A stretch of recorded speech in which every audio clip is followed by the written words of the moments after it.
1970s was the deadliest decade for Bangladesh. It witnessed bloodshed and war crimes to achieve independence, which it ultimately gained.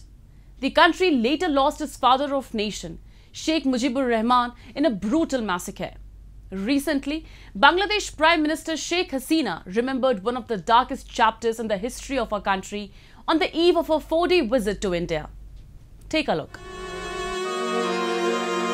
The proclamation of independence by Sheikh Mijibur Rahman on 27th March 1971 was a moment in history that paved the way for the liberation of Bangladesh.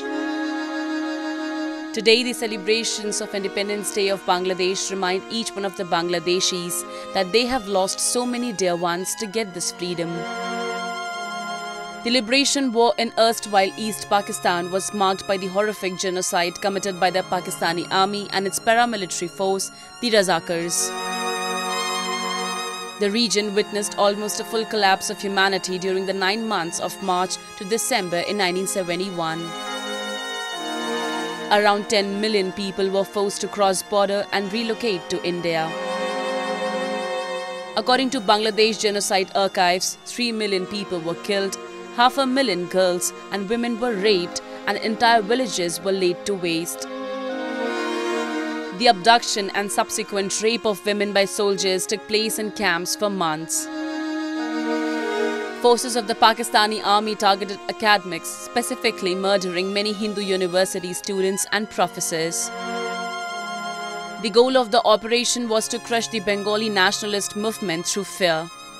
The members of Hindu community were robbed of their lands and shops, systematically slaughtered, and in some places painted with yellow patches marked H. Bangladesh Prime Minister Sheikh Hasina remembered one of the darkest chapters in the history of our country on the eve of a 4-day visit to India. In 1975, her father Sheikh Mijibur Rahman was assassinated along with her family members.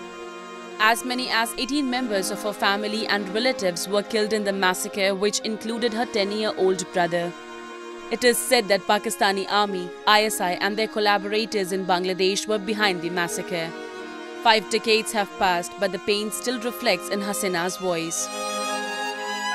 15th August in the morning, we heard this news, but we couldn't believe it. It was really unbelievable that any Bengali could do it. And still we didn't know what really happened, only there was a coup. And then we heard that my father was assassinated, but we didn't know that all the family members were, they were assassinated. But that time, Mrs. Gandhi immediately sent information.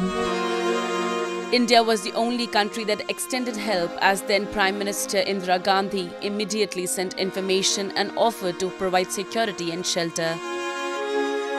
Then Sheikh Hasina decided to move to Delhi in a hope that from Delhi they will be able to go back to Bangladesh and get to know how many members of her family are still alive. This crime not only killed my father, also they changed the ideology of our liberation war. Everything just one night, everything just changed. And those killers, they are haunting us, that they are trying to find out where we are. Sheikh Hasina revealed that she was once a secret resident of Delhi's posh Pandara Road, where she lived with her children under an assumed identity, trying to escape attention of those who assassinated her father. Hasina opened her piercing traumas that haunted her for decades. First 2-3 years, it was so difficult to accept this. My children, my son was only 4 years old, and my daughter, she's younger than him. Both of them used to cry to go to. The Bangladeshis have been resilient in nation building and have made advances in many areas. The country has made progress in the field of education and excelled in cricket and the garment industry.